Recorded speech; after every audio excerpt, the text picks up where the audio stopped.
bapak dan ibu wali dan juga guru terkagum-kagum ketika melihat hiasan yang ada pada tempat camping. Membuatnya, terutama para cewek-cewek, langsung foto-foto selfie. Dulu sih nggak ada yang kayak gini, cuma simple, sederhana, nggak ada meriah-meriahnya. Yang penting sekarang kan beda. Ram, aku mau nanya nih, apa kamu masih ada rasa sama aku? Nggak tahu juga ya San, kalau dibilang sayang ya sayang. Rama tidak melanjutkan kalimatnya. Mereka berdua pun terdiam dan saling pandang. Hingga tiba-tiba Jojo datang mengagetkan mereka berdua. Ayo, belum ngapain ini? Berduaan mulu. Anu. Jojo kebiasaan ganggu orang. Lagian kalian ini berduaan mulu. Dicari Pak Zainal tuh. Aku atau Santi nih? Kita semua lah.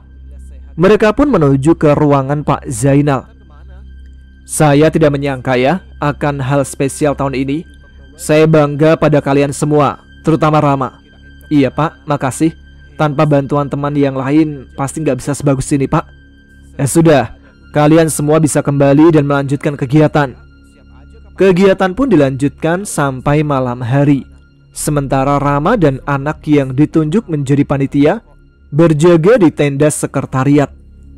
Di acara malam pertama tidak terjadi hal-hal yang aneh dan kegiatan berjalan sesuai rencana. Pada malam kedua, yang merupakan malam puncak, Rama pun semakin sibuk mempersiapkan segala sesuatunya. Di malam terakhir, banyak sekali orang dari kalangan wali, guru, alumni, penduduk lokal, bahkan pula kedatangan warga asing dari Australia melihat kemeriahan acara. Rama pun telah selesai menyiapkan api unggun besar yang dia letakkan di tengah-tengah lapangan. Di sebelah tempat pembina, dia meletakkan sumbu yang sudah diberikan minyak tanah lurus ke atas. Jadi kalau dinyalakan dengan obor, sumbu itu akan terbakar dari bawah ke atas. Dan di atasnya sudah disiapkan 2 kendi yang berisi bensin dan minyak tanah. Sedangkan di tumpukan kayu juga diberi 6 lilin. Jadi saat sumbu dinyalakan, apinya akan menjalar ke atas lalu memutuskan tali yang mengikat kendi. Kendi itu akan langsung turun menuju kayu api unggun. Dan saat kendi itu masuk ke dalam kayu, langsung meledak membakar kayu. Dan secara bersamaan, 6 anak yang sudah bersiap menyalakan kembang api. Jadi akan terlihat kesan mewah dan menakjubkan. Tidak hanya itu, setelah kayu terbakar, kini apinya menuju ke atas dan bertuliskan nama sekolah mereka. Semua pun langsung merayakan dengan gembira. Warga serta lain terkagum-kagum. Setelah selesai acara penuh gembira itu, kini semua istirahat kecuali Rama dan Jojo yang berjaga. Jo, kamu ingat dulu nggak pas aku silat? Masih lah, bahkan aku ingat dulu aku sempet kamu lempar tahu. Lempar gimana? Iya, pas kamu lawan yang gede tinggi itu loh. Kamu malah kesurupan. Ngeri tahu. Kesurupan gimana? Ya gitu, aku yang mencoba bantu pegang malah kau lempar dengan satu kibasan tangan. Aku juga nggak nyangka kamu semengerikan ini. Masa sih Jo? Aku kok nggak tahu ya? Lah emang dulu yang kamu rasakan apa? Ya aku merasa tubuhku panas. Lalu aku nggak bisa menggerakkan badan. Badanku bergerak sendiri. Ya itu yang bikin aku takut. Gerakan-gerakan silatmu juga aneh. Setelah ku cermati dari gerakanmu itu dan kutanyakan ke Mbah Kakung, katanya itu jurus silat dari masa lampau. Dan jurus itu pernah hilang. Oh gitu ya. Tidak lama mereka berdua mendengar suara ringkikan kuda. Sontak mereka menoleh ke arah kamp tenda peserta. Dan mereka berdua dikagetkan dengan kemunculan seekor kuda berkepala manusia dengan rambut hitam yang panjang acak-acakan. Kuda itu berjalan ke depan, namun kepalanya menoleh ke belakang memandang Rama dan Jojo. Tidak lama dari itu, dari arah perkebunan terdengar suara wanita sedang nembang lagu Jawa. Namun suaranya begitu lirih. Kemudian dari arah suaranya, mereka berdua melihat sosok wanita cantik dengan baju sedikit kuning, dengan jari batik coklat berselendang merah. Wanita itu menari meliuk-liuk dan berputar-putar. Namun dalam sekejap, wajah cantiknya berubah menjadi wajah yang busuk dan mata yang hampir lepas. Tidak lama dari arah tenda paling ujung terdengar suara teriakan seorang siswa. Rama dan Jojo bergegas menuju ke tenda tersebut, dan di sana mereka berdua mendapati salah satu peserta kesurupan. Rama meminta teman-teman yang ada di tenda memeganginya. Kemudian dia menatap peserta yang kesurupan itu dengan tajam. "Kamu ngapain ganggu kami?" Namun sosok yang ada dalam tubuh siswa itu hanya menggeram. "Kalau mau mengganggu, ini aja nih, ada teman saya yang gak terlalu kepake," kata Rama sambil menunjuk Jojo. Tiba-tiba siswa kesurupan itu menoleh ke arah Jojo. "Kampret kamu, Ram, teman sendiri dikasih makan demit." Sedetik kemudian terdengar teriakan lagi dari tenda yang lainnya. Jojo kemudian diminta Rama untuk mengecek keluar. Namun betapa kagetnya Jojo ketika keluar tenda. Dia mendapati ada banyak siswa yang kesurupan sudah tak terkendali. Ada yang berlarian, ada yang memanjat pohon, ada yang menari. Pokoknya kacau sekali. Guru-guru pembina pun kewalahan menanganinya. Rama pun keluar tenda untuk melihat keadaan. Dan ternyata memang benar, suasana tempat camping itu sangat kacau. Tiba-tiba dia mendengar suara ringkikan kuda kembali. Dan ketika dia menoleh ke kanan, benar saja, di sana telah ada sosok kuda berkepala manusia tadi sedang memandang tajam ke arah Rama. Lalu terjadi lagi. Tubuh Rama menghangat dan seperti ada kekuatan menjalar ke seluruh tubuhnya. Tidak lama, dia pun tidak dapat mengendalikan tubuhnya, seolah tidak sadarkan diri. Dalam ketidaksadarannya, Rama dibangunkan oleh kakek Akbar. "Bangunlah, Cuk. Kamu harus bisa mengendalikan kekuatan yang bersemayam dalam tubuhmu." "Sebenarnya saya kenapa, Kek?" "Seperti yang kakek bilang sebelumnya, kamu mewarisi kekuatan dari leluhurmu dan menjadi wadah dari junjunganku. Namun tubuhmu belum mampu." "Lalu apa yang harus saya lakukan supaya mampu mengendalikannya, Kek?" "Perbanyak mengingat Allah, banyaklah beribadah. Dekatkan dirimu pada Allah lebih dari sebelumnya, maka kekuatan itu pun akan tunduk dengan keinginanmu." "Lalu kenapa kami saat ini diganggu? Apa salah kami, Kek?" "Karena keberadaanmu, Rama, dimanapun kamu berada, akan selalu menjadi magnet bagi para makhluk gaib. Anak-anak balong wangi selalu menarik perhatian mereka. Sekarang kendalikan kesadaranmu dan bangunlah, kasihan teman-temanmu." Sementara itu, tanpa Rama sadari, dalam keadaan tidak sadarkan diri dan mata yang memutih, Rama menyerang makhluk kuda berkepala manusia itu hingga terjadi pertempuran yang dahsyat. Angin seketika berhembus kencang, mengobrak-abrik tenda yang berdiri. Para siswa yang tadinya kesurupan pun mematung dengan pandangan kosong. Panitia dan para guru pembina mengumpulkan mereka di tenda panitia. Sementara itu, Rama telah berhasil mengusir makhluk kuda berkepala manusia itu, yang seketika membuat kondisi kembali kondusif. Walaupun Rama sendiri masih dalam kondisi tidak sadar. Dia masih berdiri mematung dengan mata memutih. "Ram, kamu gak apa-apa, Ram?" tanya Jojo yang mulai mendekati Rama. Namun ketika baru saja Jojo memegang tangan Rama, seketika Rama menghempaskan Jojo dengan mudahnya hingga dia terjengkang ke belakang. "Waduh, sialan kamu, Ram, tega banget dengan teman sendiri." "Cuk, sadarkan dirimu sekarang, ambil alih kesadaranmu." Terdengar suara kakek Akbar di telinga Rama.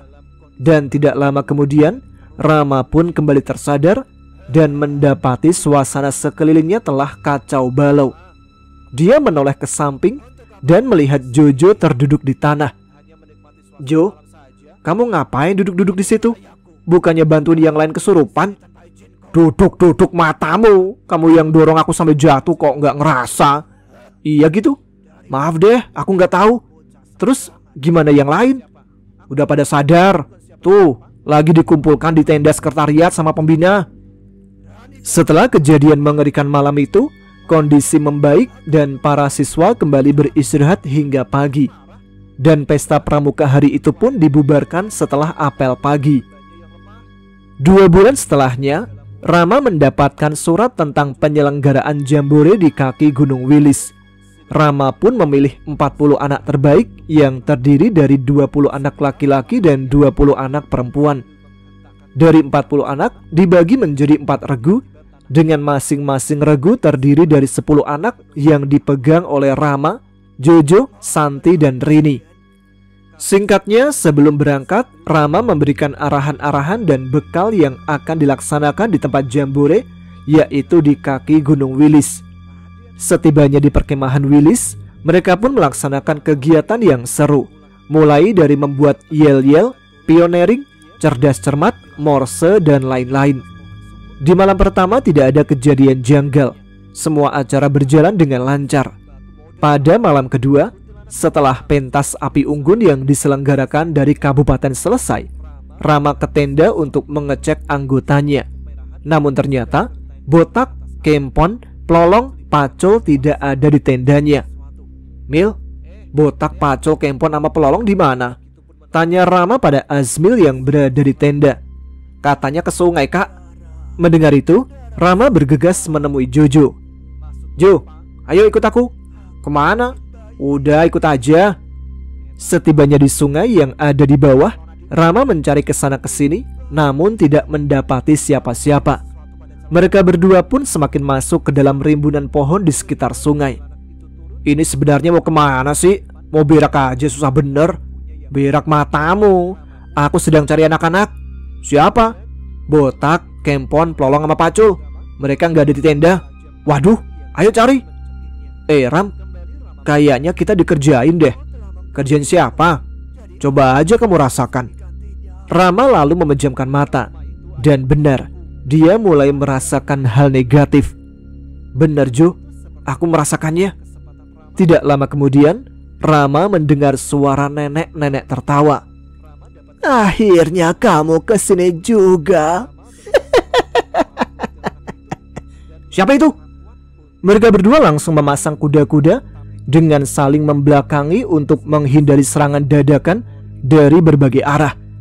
Tidak lama, dari arah hutan muncul seorang nenek tua. Akhirnya kamu datang juga. Kedatanganmu sudah kami tunggu-tunggu. "Emang kamu kenal Ram sama nenek-nenek itu?" "Ya enggak lah, baru lihat ini." Mari ikut denganku. Akan kutunjukkan di mana anak-anak yang kamu cari. Saat Rama hendak melangkah, tiba-tiba Jojo mencegahnya. "Ram, jangan ikuti nenek itu. Aku merasakan hal bahaya yang akan terjadi padamu. Aku juga merasakan bahwa anak-anak tidak di sini." "Terus gimana Jo? Kita lari aja yuk. Hitungan ke... Lari!" Namun ketika mereka berdua akan lari, tiba-tiba dari depan nenek itu sudah menghadang di tengah jalan. Kamu tidak akan bisa keluar dari sini, bocah. "Apa maumu?" Aku suka kamu, bocah. "Wah, ternyata yang suka kamu gak cuma Santi, tapi pesonamu sampai memikat nenek-nenek Ram. Ngawur mulutmu." Dengan memakanmu, aku akan menjadi muda kembali. "Kurang ajar." Rama pun bersiap siaga ingin melancarkan serangannya dengan pukulan bertubi dan tendangan. Namun ternyata serangannya sia-sia. Semua dapat ditangkis dengan mudah. Dan dalam satu gerakan dari nenek itu memukul dada Rama hingga terhempas ke belakang. Namun untungnya Rama masih siap dengan kuda-kuda, jadi tidak sampai terjatuh. Rama kemudian membaca doa pelindung sebelum menyerang nenek itu lagi. Rama melompat dan menyerang nenek itu dari atas, tapi nenek itu menahan serangan dengan kedua tangannya. Rama memutar dan menendang, namun sia-sia, serangannya ditahan lagi. Tiba-tiba dari arah lain dengan suara lantang, Jojo berteriak, "Jurus tendangan 1000!" Jojo datang dengan tendangan bertubi-tubi, namun tidak berefek sedikit pun pada nenek itu. Serangan kalian tidak ada apa-apanya. Berlatihlah 1000 tahun lagi. kalau kalian ingin mengalahkanku. Nenek itu lalu menyerang secara brutal, dan setiap serangannya tepat dan selalu mengenai Rama dan Jojo hingga terpental. Aduh, sakit Jo. Sama. Terus apa yang harus kita lakukan, Ram? Doa terakhir dari Guru Jo, lalu kita serang bersamaan. Baiklah. Mereka berdiri sambil dalam hati membaca ayat kursi dan beberapa bacaan yang pernah mereka pelajari. Kemudian diakhiri dengan takbir. Lalu mereka berdua menyerang bersamaan. Serangan mereka pun membuahkan hasil. Nenek itu terdorong sedikit ke belakang, namun sepertinya belum cukup efektif. Malah sekarang tubuh nenek itu berubah lebih menyeramkan. Tubuhnya menghitam dan menjadi kurus kering dengan kuku mulai memanjang. Dan ketika nenek itu akan menyerang, tiba-tiba petir menyambar tubuh nenek itu, yang membuat tubuhnya langsung hangus dan lebur menjadi abu berbau gosong. Ram, apa kamu melihatnya? Iya, ayo lari. Rama pun berlari meninggalkan Jojo yang masih bengong. Kampret ini bocah, main ninggalin aja. Ram, tunggu Ram. Tunggu Ram, capek Ram. Ya udah istirahat. Itu tadi makhluk apa ya Ram? Kok udah dibacain ayat kursi segala masih gak mempan? Sepertinya bukan sepenuhnya jin atau setan Jo. Mungkin sejenis siluman. Aku gak tahu. Tapi yang pasti ilmunya tinggi. Biasanya kamu kesurupan Ram kalau ada bahaya. Gak tahu, tadi aku gak merasakan apa-apa. Setelah sampai di tenda, ternyata anak-anak yang mereka cari sudah ada di sana. Dan katanya setelah acara selesai, mereka buang hajat di sungai sambil merokok. Setelah itu ketiduran di atas batuan besar. Tapi anehnya, Rama dan Jojo tidak menemukan mereka, walaupun sudah menyusuri sepanjang sungai di sekitar hutan. Setelah pulang dari Lamongan, memang Rama hanya menjadi pengacara, alias pengangguran banyak acara.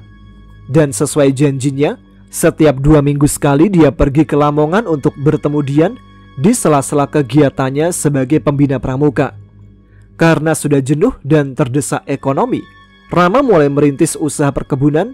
Dan alhamdulillah sedikit demi sedikit usahanya membuahkan hasil. Hingga tidak terasa 2 tahun telah berlalu. Rama mengisi kegiatan hidupnya dengan usaha barunya dan masih menjalin komunikasi dengan Dian yang ada di Lamongan. Suatu pagi, Rama yang sedang berada di teras menikmati kopi ditemani lintingan tembakau bertuliskan LA, dikejutkan oleh Abdul yang duduk di sebelahnya dan bertanya, "Berapa usiamu sekarang, Ram?" 22 tahun ya. Ada apa ya? Aku rasa kamu sudah cocok untuk menikah. Nikah? Aku belum memikirkan itu ya. Terus kamu mau nikah kapan? Ya setidaknya di umur 24 atau 25 lah. Tapi ayah sudah dapat calon buat kamu. Nanti malam ikut ke rumahnya ya. Ayah kok maksa sih? Pokoknya malam ini kamu harus ikut. Udahlah ya, urusan jodoh biar Rama yang menentukan mau dengan siapa. Toh selama ini Rama juga sudah tidak bergantung pada ayah. Mendengar itu, Abdul menjadi emosi. Udah cukup. Pokoknya nanti kamu harus ikut ayah. Jangan membantah. Kalau kamu masih bersikeras tidak mau, lebih baik kamu keluar dari sini. Nampaknya ego dua pria itu tidak bisa saling kalah. Sampai Indah yang ada di dapur mendengar keributan di luar dan bergegas melerainya. Sudah cukup. Cukup pak. Pagi-pagi ribut. Ada apa ini? Anakmu tuh, kasih tahu dia kalau sama orang tua yang nurut. Ya, Rama kan selama ini nurut. Tapi untuk kali ini Rama gak mau dijodohin. Ya sudah, jangan dipaksa. Berani ya kamu? Kamu juga belum tahu mau dijodohkan sama siapa kan? Rama gak berani ya. Tapi Rama hanya membela hak Rama. Sudah, cukup. Malu didengar tetangga. Biar dengar semuanya sekalian. Ayah, dari dulu itu selalu memaksakan kehendak pada Rama kan? Soal silat, Rama nurut kan? Soal sekolah, Rama nurut. Kerja juga Rama nurut. Tapi untuk menikah Rama gak bisa ya. Ini soal masa depan yang akan Rama jalani. Dan saat ini Rama belum siap. Ayah juga harus belajar mengerti keinginan anak dong. Kamu sudah berani bentak ayah ya? Abdul spontan melayangkan bogem ke wajah Rama. Namun refleks Rama menangkap pukulannya. Pergi dari sini. Semua anakku nurut, gak kayak kamu. Jangan anggap aku ayahmu lagi. Baiklah kalau gitu. Ya Allah, kalian ini. Udahlah berhenti. Indah menangis dan lemas duduk di tanah. Rama yang melihat ibunya menangis langsung menghampirinya. "Ibu, maafkan Rama ya," ucap Rama sambil memapahnya untuk berdiri. Tapi tiba-tiba ayahnya menghempaskan tangan Rama dari Indah. "Aku malu punya anak sepertimu. Tidak punya rasa terima kasih sama sekali. Pergi kamu!" Karena diusir oleh ayahnya, Rama pun memilih pergi dari rumah. Awalnya Rama ingin pergi ke Lamongan, namun ia urungkan. Dia belum rela meninggalkan ibunya jauh-jauh. Jadi Rama memutuskan untuk tidur di masjid saja. Dan ketika di masjid, dia baru sadar bahwa HP dan dompetnya tertinggal di rumah. Karena terburu-buru pergi, Rama tidak membawa apa-apa. Hanya kaos oblong, sarung yang dipakainya, dan uang 150.000 yang terselip di lipatan sarungnya. Karena sejak pagi perut belum terisi sama sekali, Rama pun berjalan menuju warung makan dan memesan nasi pecel. Di sana Rama mendengar pemilik warung yang bernama Pak To dan Mardi sedang berbincang. "Pak To, kamu punya kenalan orang yang mau kerja di kandangku nggak?" tanya Mardi sambil menghisap rokok. "Nggak ada, Mar. Coba nanti tak cariin. Emang butuh berapa orang?" "Saya butuh 1 orang, Pak. Tolong carikan ya." Mendengar percakapan itu, Rama bergegas menghampirinya. Pak, kalau boleh tahu, saya boleh ikut kerja nggak?" "Kamu siapa?" "Saya Rama, Pak. Saya mau kok, Pak, disuruh apapun, asal dapat penghasilan." "Emangnya kamu mau kerja di kandang ayam?" "Mau, Pak. Sebelumnya saya juga kerja di kandang ayam." "Ya sudah, habis ini kita langsung ke kandang." "Baik, Pak. Kamu sudah makan belum?" Mendengar kata makan, Pak To pemilik warung langsung kaget. "Oh iya mas, bentar-bentar, pesanan mas lupa." "Iya Pak, nggak apa-apa.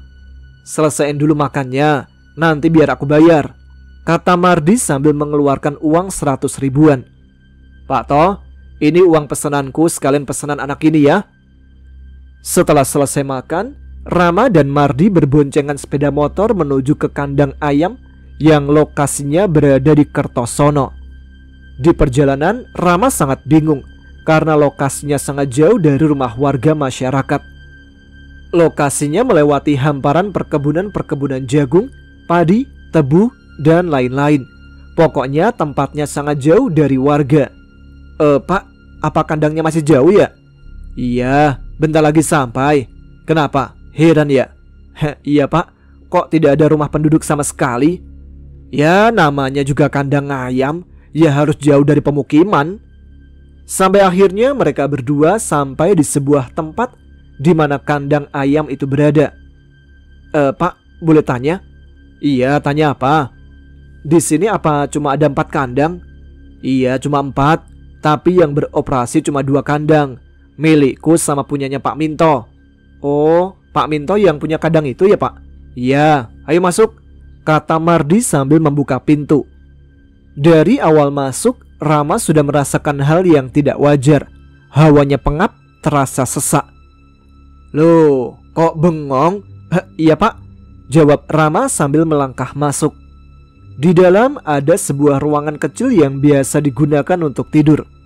Setelah dijelaskan semuanya, Mardi pun meninggalkan Rama di kandang sendirian. Malam pun tiba. Rama yang berada di kandang sendirian hanya bisa bengong dan bosan karena tidak memiliki HP yang bisa dipakai main game. Ketika diam itu, dia melihat ada seperti plastik hitam bergerak-gerak. Dia menganggap itu hanya plastik yang tertiup angin. Namun, semakin diamati, semakin Rama merasa aneh. Rama pun berjalan menuju plastik hitam itu. Kalau itu plastik, gak mungkin berbentuk seperti itu. Tapi apa ya? Tiba-tiba, yang dikira plastik hitam itu terbang ke atas menembus atap, yang ternyata merupakan sosok gaib bertubuh kecil seperti anak 10 tahunan dengan rambut panjang menutupi semua tubuhnya. Walah, baru aja di sini, ada-ada aja. Rama pun kembali tidur dan menganggap hal itu biasa saja. Di malam kedua, hal aneh terjadi lagi. Malam itu Rama terbangun karena mendengar suara berisik dari luar. Rama pun mencari tahu karena takut terjadi apa-apa dengan ayam-ayam yang dijaganya. Namun, Di sana dia mendapati seekor ular raksasa tengah melintas. Yang membuatnya tak percaya adalah ukurannya. Ukuran ular itu sebesar kandang ayam. Anehnya, ular itu bergerak sangat lambat, seakan-akan tidak bergerak. Namun Rama membiarkan saja selama tidak mengganggu dia dan ayam yang dijaganya. Di hari ketiga, waktu sore menjelang maghrib, di mana Rama sedang memberi makan ayam, dia melihat di pagar samping kandang ada seorang kakek-kakek sedikit botak sedang menggoyang-goyangkan pagar. Kakek itu terus menggedor-gedor pagar dan menggoyang-goyangkannya. Karena Rama kesal, dia pun menghampiri kakek-kakek itu. "Bah, kalau bertamu bawa yang sopan, jangan kayak begini." Namun kakek itu malah tertawa dengan tawa yang aneh.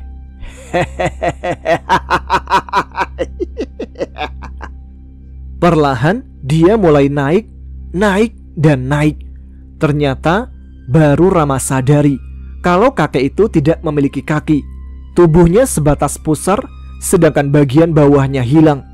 Kalau digambarkan, dia seperti tentara zaman Belanda dengan baju lengan panjang. "Ada apa, Mbah?" Kakek itu masih tertawa dengan suara lebih keras dan berbicara layaknya orang Belanda. Entah apa yang dibicarakan, Rama tidak paham. Namun ketika didekati, kakek itu malah terbang menjauh lalu menghilang. Mungkin kalau orang yang penakut akan langsung berhenti kerja di kandang ayam, karena godaan dari makhluk halusnya banyak sekali. Malam pun tiba. Rama yang bosan di dalam kandang memilih keluar kandang sambil menyalakan rokok LA-nya. Di dalam gelapnya malam, dia melihat ada wanita bergaun putih dengan sedikit noda darah dan bagian belakangnya bolong. Wanita itu terbang menuju ke arah Rama. "Sedang apa kau di sini?" "Lagi nyantai." "Jangan macam-macam di tempat ini." "Aku di sini kerja, gak ada niat lainnya." "Kau datang ke tempat ini membuat para penghuni di sini terganggu." "Dah terus?" "Kau harus pergi dari sini." "Kalau nggak mau kenapa?" "Aku sudah memperingatkanmu." "Jangan mengancam atau menggertakku. Di sini aku hanya kerja. Kalau golonganmu menyerang, terpaksa aku melawan." "Kurang ngajar." Tiba-tiba sundel bolong itu berubah menjadi sosok wanita cantik dengan pakaian hitam ala kerajaan dan memakai selendang kuning. Di tangannya memegang sebilah pedang. Kemudian Rama melihat banyak sekali sosok-sosok mulai berdatangan. Segera Rama mengucap takbir dan menghentakkan kaki ke tanah satu kali. Tiba-tiba tanah bergetar. Makhluk-makhluk yang mulai mendekat itu berhamburan menjauh. "Siapa kau sebenarnya?" "Aku ini keturunan Nabi, masih anak cucu Adam. Kau jangan lagi menyerangku, manis." "Kenapa kau menyebutku dengan panggilan manis?" "Ya emang kamu manis." Kemudian sosok wanita itu berbalik pergi meninggalkan Rama. "Tunggu, jangan pergi dulu." "Ada apa, bocah?" "Kesini dulu, mendekatlah." "Jangan kau macam-macam denganku, bocah." "Kalau boleh tahu, kamu ini siapa?" "Aku adalah putri kerajaan, penguasa daerah sini." "Aku ingin bertanya, selain kamu, apakah ada bangsa lain atau siluman di sini?" "Tentu saja ada. Kami berbagi wilayah dengan sosok Banaspati. Sebaiknya kau jangan macam-macam dengan makhluk itu, bocah." Iya, dari tadi panggil bocah terus. Aku itu punya nama. Namaku Rama." "Sepertinya kau mewarisi darah orang sakti, dan kau memiliki aura yang disukai bagi para makhluk halus." "Apaan itu?" "Balung wangi." Dalam perbincangan itu, Rama pun menanyakan siapa saja makhluk-makhluk yang ada di sana, termasuk sosok anak kecil berambut panjang, kakek tua Belanda, dan ular besar di kandang itu. Cuma belum saatnya sosok mereka bisa diceritakan di sini. Hanya mungkin sosok ular besar itu yang merupakan penghuni asli daerah situ sejak ribuan tahun lalu. Selama 3 bulan Rama tinggal dan bekerja di kandang ayam Mardi. Setiap malam dia selalu teringat orang tuanya, terutama ibunya. Suatu malam Rama tidak dapat menahan lagi kerinduannya pada ibunya hingga membuatnya menangis. Lalu sosok wanita yang mengaku putri kerajaan gaib setempat yang bernama Dewi Ayu itu mendatanginya. "Kenapa kau bersedih, bocah?" Tidak apa-apa." "Berceritalah." "Aku rindu kedua orang tuaku." "Temuilah, pasti orang tuamu juga merindukanmu." "Iya, tapi aku sangat malu." "Malu kenapa? Dia orang tuamu. Dia juga melahirkan dan merawatmu sampai besar." "Perkataanmu emang benar, Dewi. Aku bisa merasakan orang tuamu kini sedang dilanda kekhawatiran." "Apa benar, Dewi?" "Ya, benar. Terutama ayahmu. Dia sedang bersedih menyesali perkataannya." "Baiklah, mungkin setelah ayam panen, aku akan pulang." Setelah itu, Rama bergegas mengambil air wudhu dan melaksanakan sholat sunnah. Singkat cerita, setelah panen kandang ayam tersebut, Rama sekalian berpamitan pada Mardi untuk pulang ke rumahnya. Pagi harinya, Rama diantarkan oleh Mardi kembali ke kampungnya. Hatinya terasa berdebar ketika hampir sampai di rumah. Sesampainya di depan rumah, ternyata ayah dan ibunya telah berdiri di depan pintu, seakan sudah tahu dan menyambut kepulangan Rama. Dia pun berjalan menghampiri kedua orang tuanya. "Assalamualaikum." "Waalaikumsalam. Akhirnya kamu sampai juga, nak. Ayah dan ibu sudah menunggumu dari tadi." "Sini, nak, peluk ibu dan ayah." Rama pun memeluk kedua orang tuanya dengan erat. Kedua matanya perih dan air matanya membasahi pipi. Rama dan ayahnya pun saling berpelukan dan saling mengucap maaf karena sikap mereka masing-masing. Rama berjanji akan jadi anak penurut, sedangkan ayahnya berjanji untuk bisa lebih mengerti keinginan anak-anaknya. Dan perdamaian pun terjadi di antara mereka berdua. Suasana rumah kembali seperti sedia kala. Setelah berbincang-bincang, Rama menuju ke kamarnya. Di sana dia mendapati ponselnya berada dalam lemari dalam kondisi tidak aktif. Ketika Rama mengaktifkannya, dia mendapati banyak pesan yang dikirimkan oleh Dian. Segera Rama mengirim pesan pada Dian dan menjelaskan masalah yang ia alami. Namun, pesan itu tak pernah mendapatkan tanggapan dari Dian, hanya dibaca saja tanpa membalasnya. 2 hari kemudian, setelah rindu pada kedua orang tuanya terobati, Rama pun izin pada orang tuanya untuk pergi ke Lamongan dengan alasan liburan. "Tunggu aku, Dian, aku akan menemuimu." Jam 5 pagi, Rama mulai melajukan motor kesayangannya dengan kecepatan tinggi dan sampai di Lamongan pada pukul 7 pagi. Padahal biasanya jarak tempuh Nganjuk ke Lamongan ditempuh dalam waktu 4 jam. Namun kini cuma ditempuh dalam 2 jam saja. Sesampainya di halaman rumah Dian, terlihat Ratna, ibu dari Dian, sedang menyapu halamannya. "Assalamualaikum, Bu." "Waalaikumsalam. Kayak pernah melihat. Siapa ya?" "Saya Rama, Bu." "Rama? Rama adiknya Mbak Intan? Kamu kok kurusan? Gondrong pula sekarang." "Iya, Bu. Diannya ada." "Gak ada? Gak usah datang ke sini lagi." "Maksudnya, Bu?" "Sudah pergi. Dian gak ada di rumah." "Bu, izinkan saya bertemu Dian. Saya ingin menjelaskan semuanya." "Tidak perlu kau jelaskan. Sekarang pergi dari sini. Dan jangan sekali-kali kau bertemu dengan Dian." "Bu, saya mohon, Bu." Pintu rumah pun ditutup dengan keras. Melihat itu, Rama pun sangat kecewa. Dia lalu pergi dari rumah Dian menuju rumah kakaknya. "Assalamualaikum." "Waalaikumsalam." "Rama, kemana aja selama ini?" "Ya ampun, datang-datang lesu amat. Ini juga badanmu kurus banget. Gondrong pula." "Kak, kalau ngasih pertanyaan itu satu-satu, jangan banyak-banyak." Iya. Sebenarnya apa yang terjadi?" Rama pun menceritakan semua hal yang terjadi.